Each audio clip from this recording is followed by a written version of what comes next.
Welcome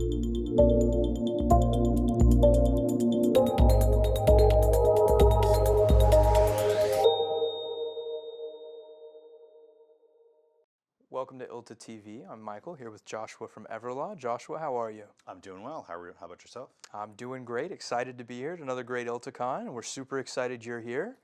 Let's dive right in. There's been some really exciting announcements from Everlaw at this ILTACON. Can you tell us about those? Sure. So Everlaw, I think as you know, we're a litigation and investigation software company. And really excited at this ILTACON. Over the last couple of years, we've been developing a number of generative AI features, as most folks have. The existing pieces that we have, the review assistant, coding suggestions, as well as our writing assistant, we've had them. We actually announced the general availability of those at ILTACON last year. And so one of the things we're really excited about is here in DC, obviously we have a ton of federal clients, many who need a FedRAMP authorized environment. And so one of the things we're really excited about is that next month we'll be releasing sort of all of those generative AI tools in our FedRAMP authorized environment. And so a lot of the federal government folks, even some at the state for the state ramp environment, et cetera, they've been very excited about us to be able to deliver these tools for them. And so we'll be doing that very shortly. So that's one thing we're really excited about. It sounds incredibly exciting. What new sorts of features or things that your customers can do can we expect to see? So one of the other things that we're announcing here as well, so we've been in beta for a while with what we called Project Query. That was the code name. And then today we also announced, so the actual product name is going to be Deep Dive. It allows people to, with a corpus of millions of documents, to be able to ask on natural language query questions of that document set, et cetera. And so, it's one of those things that, I know a couple of others have introduced into the market. We certainly believe that it's not always necessarily the best to be first, it's to be the best. And so we've really spent a lot of time with the beta customers that we've had over the last number of months, really testing that, et cetera. And so what we've announced is that we're opening that full beta. And so all of our existing customers that are interested in getting access to it will be able to have access to it as we march forward in terms of releasing that, hopefully by the end of the year. That's absolutely fantastic. And so you project to launch by the end of the year. As you look at the general trends in legal industry, we've seen Everlaw respond to those quickly, really efficiently, and always striving to be the absolute best. What general trends do you see? So one of the interesting things, generative AI, it's like, hey, it's happening. Right. And so we do a study every year. And we've done that in conjunction with ILTA as well as ACIDS.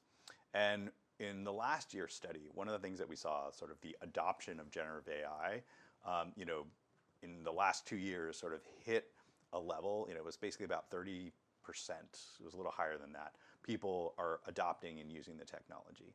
And if you compare that to sort of cloud adoption, it took, about 7 or 8 years to get to that same point. And so that adoption curve was sort of like dramatically heading up. But what we saw in this last year's study is that it really began to plateau, which was really interesting. We thought it would kind of continue that sort of upward trajectory. And so one of the things that we're seeing is that early adopter set, I think, are very much engaged, trying, using these products, et cetera. But now as you begin to sort of cross the chasm and get to sort of the broader set of folks, that adoption, I think, is something that has slowed a bit. And so I think it really behooves us and sort of others in the market is to really focus in. Obviously, you've got to continue innovating with the technology and making it easier to use, delivering more functionality and those kinds of things.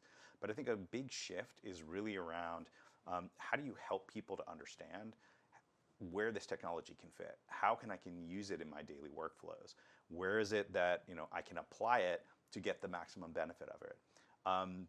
There's obviously been a number of people who have misused ChatGPT to do legal research and those sorts of things, and those are particular use cases that you don't want to use it for. And so, because there's been so much news about that, I do think there are some people who are a little reticent, who may not, be that familiar with the technology or what different vendors are doing with it to protect them from hallucinations and those sorts of things. And so it's really about helping people feel comfortable with the technology, helping them to apply it into their workflows. And that's one of the areas that we're investing in a tremendous amount with our customers, from a training perspective, going on site with them, doing workshops with them, really to help with that change management process, because it is absolutely, I think, the thing that we're beginning to see of like, there's a bazillion different technologies out there, which one am I going to use and then how am I going to use it? It's kind of like that paradox of choice where it's like, you've got too much in front of you, what are you going to do? And you do nothing. Sure. Some of the language that we've heard about the conversation surrounding AI is that it's matured in a way. And it sounds like a lot of these projects are sort of your response to mature alongside the conversation with AI. What sort of steps do you see being taken over the next year or two to adopt AI and refine its use amongst legal tech? I absolutely think you're spot on in that in terms of the maturity of, when I think about, some of the features that we launched last year and sort of how we've evolved those, a lot of the feedback that we've got from customers, hey, this would be great if we can change this for my workflow, or, is there a way that, you can, offer this kind of functionality? And so that's been really helpful. It's great to see those early adopters kind of using and helping around that. And so, for certain part, like obviously having a chat interface, we can just ask natural language questions, is usually pretty easy for anyone to do. And, but I do think there's a lot more, as you sort of move through that process. It's like, it's revolutionary the first time you see it and you're like, wow, that's amazing. But then you're like, wait a minute, I have way more than 10,000 documents I need to ask questions of. Or wait a minute, I don't want to take this set of documents and pull it over into this separate thing over here. It's already in my workflow over there. And so a lot of that maturation of ensuring that, the generative AI tools that you're using are basically right alongside in your workflow, I think is one of those next steps and one of the things that we're very focused on to say, hey, when you're doing a litigation workflow, e-discovery or an investigation workflow, that generative AI is just right there with you. And so as you're using it early on in the process, as you're using it midway through, and when you're at the end and you want to validate, that it's kind of with you kind of throughout. And I think that's one of those key maturation things that, as an industry, we've got to continue to work on. Absolutely. We've seen a lot of people talk about how new AI tools are very much either in the background or alongside you, and it's not adding too many steps to your workflow, which just makes them a lot more seamless, much easier to use, and something I'm personally a huge fan of when it comes to AI tools that I might utilize. Now, if people want to learn more about Everlaw or they want to contact you, how might they go about doing that? Sure. Folks can just go to everlaw.com.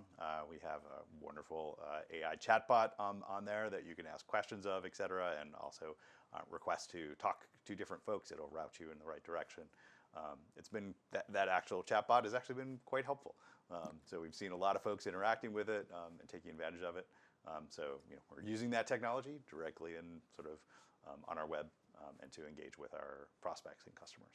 Well, that's fantastic. Thank you so much for joining us on ILTA TV, and I can't wait for next time. Well, it was great to see you again.